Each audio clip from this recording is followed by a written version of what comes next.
They were having the White House Correspondents' dinner, and there was a moment where Jeff Mason was there, the president of the White House Correspondents' Dinner Association, got up and was saying, "We're not fake news," and everyone got up and gave themselves a nice big round of applause. We do that every morning for ourselves. Right before the show. We want to bring in the editor of Conservative Review, Michelle Malkin, to talk about it. There is the standing ovation. Michelle, were you at home watching that on C-SPAN, just clapping for them as well? Oh, you clapping for us, Michelle? Yeah. Oh, thank you. Yes, of course. Oh, thank you. We need a self-congratulatory narcissism fest right now, right? Yes. Big hugs to everyone for just being in existence. And that is what the White House Correspondents' Dinner is every year, an annual narcissism fest. I thought that what Trump did in leaving the swamp and doing that rally last night was absolutely brilliant. And it is a great reminder, especially on this roller coaster ride, whether we're talking about the media meltdown every day, or a lot of the internal battles, serious policy disagreements that are going on in D.C. It's a reminder of vintage Trump. I wish he would do this every weekend. I think it would be fabulous.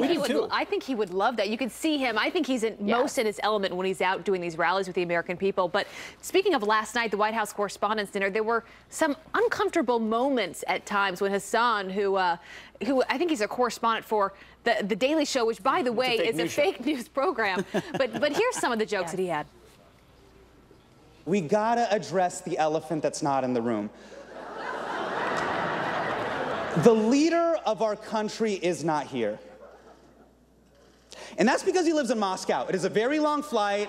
Who is tweeting at 3 a.m. sober? Donald Trump, because it's 10 a.m. in Russia. Those are business hours. Mike Pence wanted to be here tonight, but his wife wouldn't let him because apparently one of you ladies is ovulating. So, good job, ladies. Because of you, we couldn't hang out with Mike Pence. I do not see Steve Bannon. I do not see Steve Bannon. Not see Steve Bannon. Not see Steve Bannon. Jeff Sessions couldn't be here tonight. He was busy doing a pre-Civil War reenactment.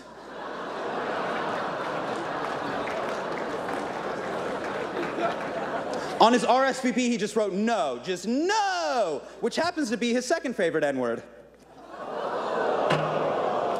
Your take, Michelle. Vile, not funny, and confirmation of just how propagandistic most of the White House media is in their responses to those not funny lines and diatribes. So, you know, it's so puzzling, I think, to most of America outside of the coastal bubble.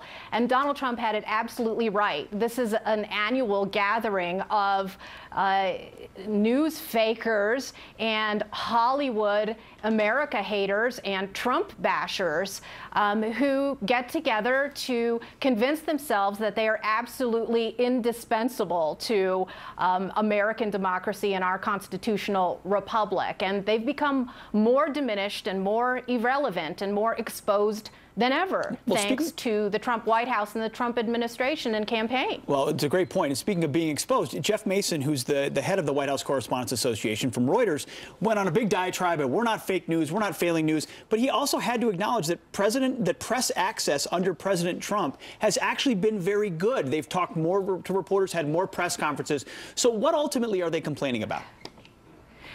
They're complaining about not having one of their own in the White House, and they're going to spend the next 4 to 8 years making sure that they're as much of an obstructionist force in D.C. as the Democratic Party.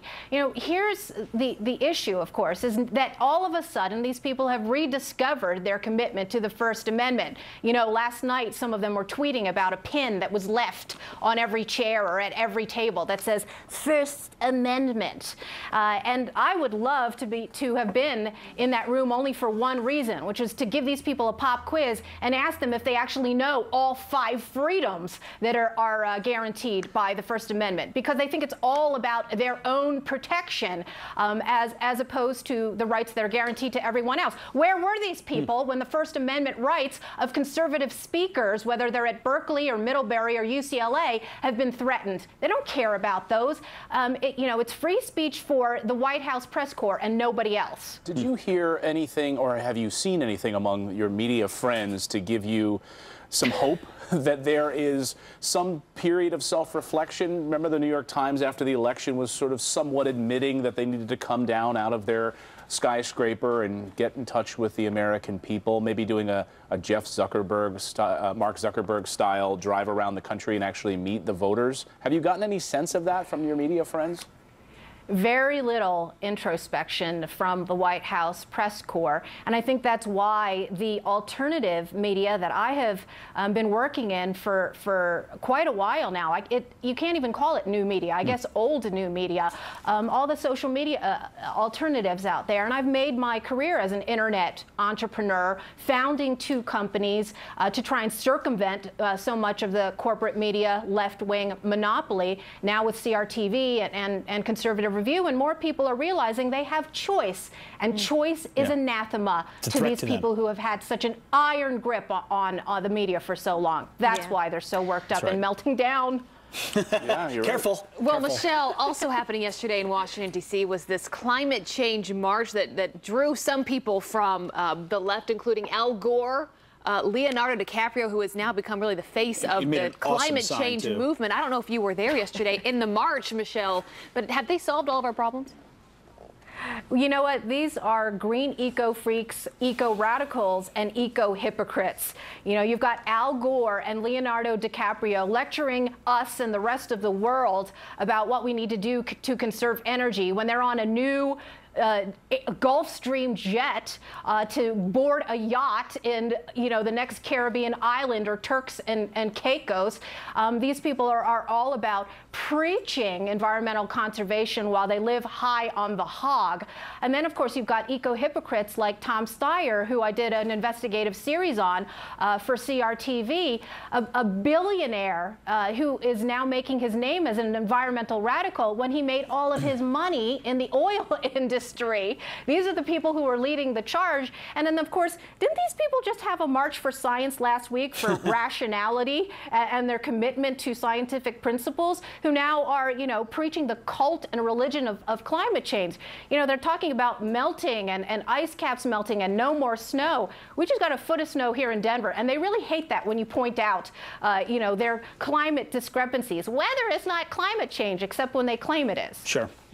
Wow. Michelle Malkin, there's only one way to end this segment. You did such a great job. I just have to... A round of applause all around. Yes, another one. Really great job. Really great job. Love you. Michelle, always good to have you here. Have a great Sunday. Thanks, Michelle. You too.